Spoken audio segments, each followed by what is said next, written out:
Hello and welcome. I'm Tracy Jones, Head of Operational Development at Housing 21.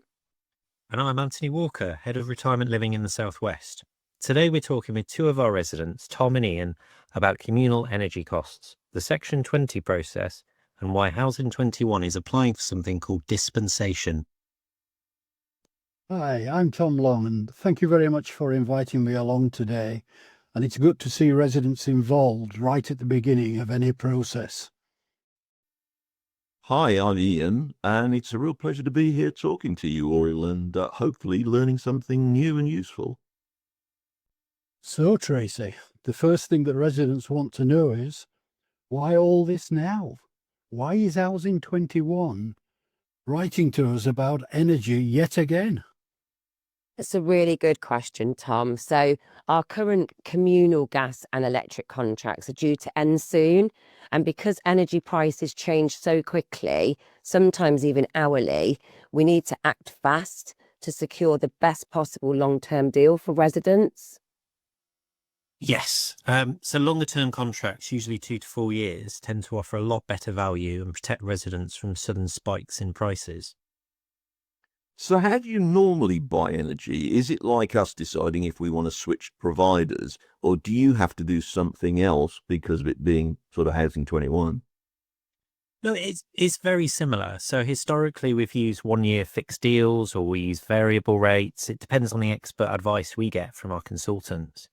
So the thing is, with the way the market is now, we believe the best thing to do is to get a longer term contract because that will give residents much more stability.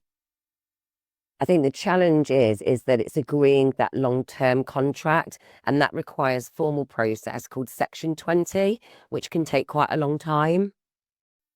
Oh, Tracy, Section 20. Some of us residents did have experience of this last year with the buildings insurance. And my understanding is that it was designed way back in 1987 to protect residents from unexpected or unreasonable service charge costs, and that the 23 Act hasn't really changed anything but reinforced transparency and access. Is that correct? And where does that sit with this new proposed process? Yeah, you're absolutely spot on there, Tom. So Section 20 is a statutory consultation process that requires us to inform and seek feedback from residents before entering into major contracts. It's an important safeguard that ensures transparency.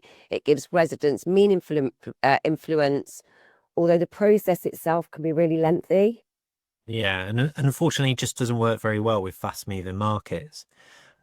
You'll have probably seen on the news that energy prices can rise and fall within hours very quickly, and so we could easily miss the chance to secure and get the very best rate.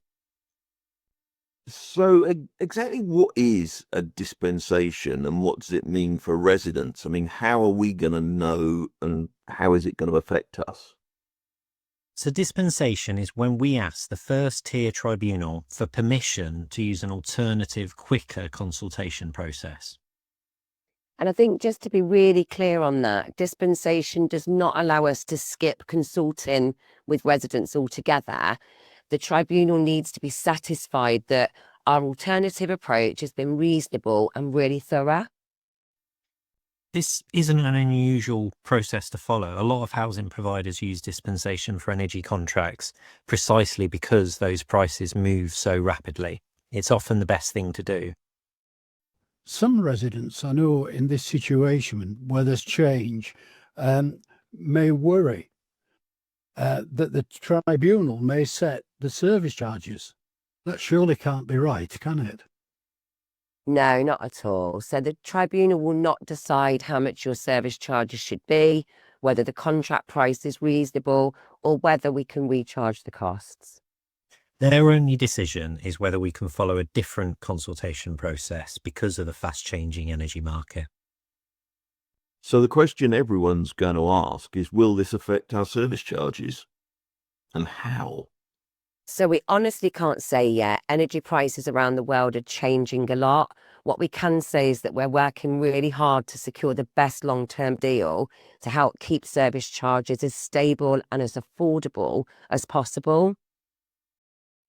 So, this talk of dispensation will not affect communal energy supplies, but can be justified where it avoids higher energy bills or prevents exposure to market shocks, because it supports stable and predictable service charges. And the 23 Act would still need, Housing 21 would still need to explain under the 23 Act how they did and why, or what they did and why. So to be perfectly straightforward with everybody, would this ensure flexibility coupled with accountability? So firstly, whatever happens, your communal gas and electric won't be interrupted. That's all fine. You'll continue paying your service charges in exactly the same way. This process is solely about keeping costs down and avoiding the volatilities that can come with the energy market. In terms of ensuring the accountability going forward and transparency, we'll definitely be looking to get people involved. So how are you going to make sure that everyone understands what's going on and what's happening? Because this sounds like it could be a very complicated thing for residents to understand. Yeah, so we're going to be sharing information through letters, newsletters, Q&A sessions and support sheets, and also holding some coffee mornings and drop-ins with local managers. Resident forums will be involved. The resident service charge forum, for example, which you guys are both a part of and now helping to create this video. That all sounds brilliant. Everybody's going to be involved. So what happens next? And are Housing 21 able to confirm that in balancing this speed, this consultation and costs, that the overriding objective is to minimise residents' costs whilst remaining transparent and accountable? Absolutely, Tom. So, I mean, the first next step will be Housing 21 will submit the application for the dispensation to the tribunal. But yeah, aside from that as well, we will be absolutely looking to get some residents involved in that process and feeding into it and influencing it. I think it's important to say as well, residents will also then receive a letter directly from the courts and the tribunal service explaining what we've asked for, what they say we must do, and how residents can respond if they want to. That's all been really helpful and very interesting, but I just want to confirm, because I can imagine the reaction of people getting a letter from the regulator. If people have further questions or want to respond, they should basically talk to their local managers first, and then they can signpost them to the relevant information.